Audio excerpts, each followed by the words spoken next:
to an acceptable standard by the year 2015. And countries all over the world have started contemplating how this can be achieved. And in the Gambia, this is one way we think it can be achieved.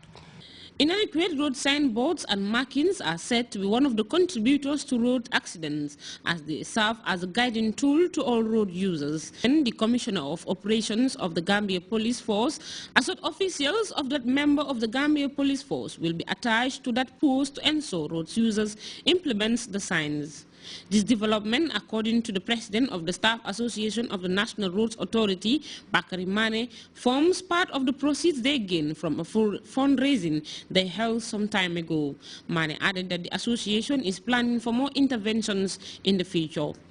Mamadou Gassama of the WHO applauded the Gambia for moving fast in road safety management, something he says was achieved through multi-sectoral approach. Aliu Top from the Transport Association and representatives of the Drivers Association, BCC and other stakeholders all spoke about the benefits of the move. These drivers and students we spoke to after the initiative applauding the move taken by the association, while adding that safety on the road provides safety for all. The outcome of such innovative interventions can drastically reduce road accidents in the country, but the question now is, will road users adhere to the signs? Rahibite, GRTS News. A young family in London Corner is desperately appealing for urgent help to evacuate the youngest member of the family for overseas treatment. The child is suffering from a complicated illness. Babkar Senghor reports. Old huge hydrocephalus and brain atrophy patient is in need of urgent assistance to undergo overseas treatment for a disease which had been eating into the child's life since birth. As the mother, Ami Jobate, narrates, the boy had difficulty in breathing and feeding for about 6 months now, with consistent crying every night. This has put them in a painful surge that saw them meander from one health center to the other in search of a remedy for their child's ailment. The search brought them to the Edward Francis Small Teaching Hospital for admission. When diagnosed with hydrocephalus and multiple congenital malfunctions, they were later referred to Dakar for treatment, but still no way out. Pursuing a way out for the child, the family has been unceasingly on the hunt for cure, and now the parents, who are at their wits' end, have to contend with perhaps the only remaining avenue: overseas treatment worth £13,800, but this overseas treatment is way too much a cost for the family to afford. But giving up all hope is just too much a gamble for the parents too. They still believe out there somewhere a good Samaritan might give them assistance to fly the child for treatment. That's a young family truly in dire need of help to restore the health of a disturbed and disease-stricken child. They used this interview with the state broadcaster to appeal to the president and the general public for immediate medical support. Anyone in position to help can contact them on these numbers. For GRTS News, this is Babkar Senghor.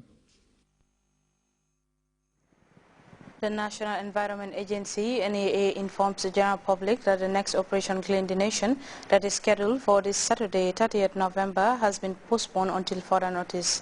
This is due to the nationwide meningitis vaccination campaign, which kicks off from the 28th November to the 4th of December 2013. In light of this development, the release adds the NEA reminds all the National Assembly members, governors, CFOs, alcalos, as well as councillors and government institutions to continue to organize and participate in the national cleanup exercise within their respective areas of jurisdiction throughout the country after the nationwide meningitis campaign. Well, time now to take our first break. We'll be back with news from outside the Gambia. Stay tuned.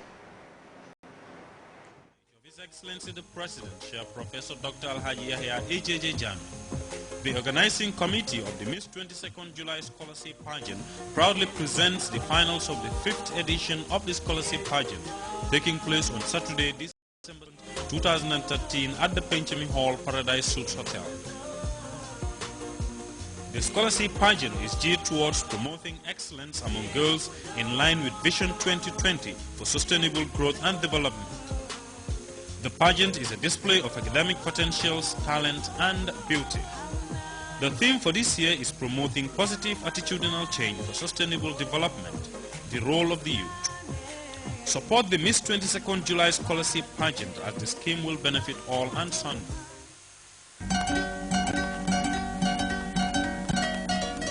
The Ministry of Health is organizing countrywide meningitis campaign from the 28th November to 4th December 2013. Persons 1 to 29 years will be vaccinated. Go out to health centers, bantabas, schools, markets and Johnsons to get your dose. One dose is equal to 10 years protection. Dem leen ngeen pikiir du seytaan du jine jàngoro la suñu biir soo ko yëgee sa yaram bul toog di xaar ak diir di nga fagaroo ngeen faju.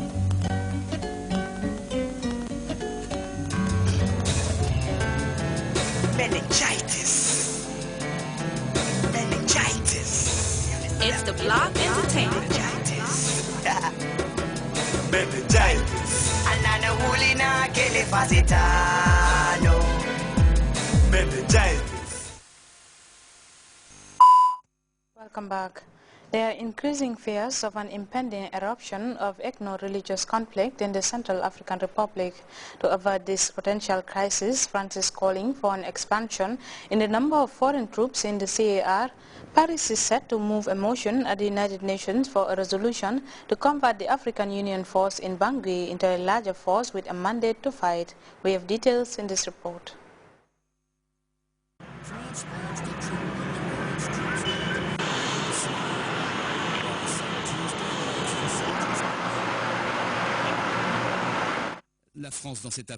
France in this mission will support an African force which is already being composed with military elements from neighboring countries. France will support this African mission with around 1,000 soldiers for an operation that has nothing to do with Mali. But the French insist that their troops will only back the Africans who are to be sent to Bangui by the end of the year. Like for Mali last year, France is leading the charge on the Central African crises. They are backed by the United Nations Secretary General. He shares their fears of an interreligious conflict. It is now for the Council to decide. If this situation is left to fester, it may develop into a religious and ethnic conflict with long-standing consequences, even a civil war that could spread into neighboring countries. With this backing, France is moving a motion before the Security Council. The goal is to convert the African force deployed there into a larger UN force with a mandate to fight. Paris wants to see a resolution voted as soon as next week. Senior members of Congo's leading opposition party, the MLC of Jean-Pierre Bemba, have threatened to pull out of the National Assembly. This follows the sudden arrest of 4 senior members of the party at the request of the International Criminal Court. Jean-Pierre Bemba is currently in The Hague, where he faces charges of war crimes and crimes against humanity. We have more on that story in this report. At headquarters of the MLC, one of the main opposition parties, activists are angry following the arrests of 4 people for corrupting witnesses in the trial of MLC leader Jean-Pierre Bemba in The Hague. Among the 4 was the number 3 man in the party, Fidel Babalawendu. Arrested at the request of the International Criminal Court, he was immediately brought to The Hague. The MLC is not sitting idle. The party is threatening to pull out of DR Congo's National Assembly, citing a crackdown against Jean-Pierre Bemba. We were surprised by this crackdown, by the speed at which the arrest warrant was carried out and our colleague expedited. They are determined to get Jean-Pierre Bemba. They have used collaborators to cut off the head of the party and the head of his defense. His defense team has also been hard hit. Lawyer Aimé Kilolo and an aide were arrested in Brussels and the Netherlands. A 4th person was arrested in France. Along with Bemba, they are suspected of obstructing justice in the context of his trial. According to information we have received, we suspect them of establishing a network of false documents. They allegedly tried also to influence witnesses. A first appearance at the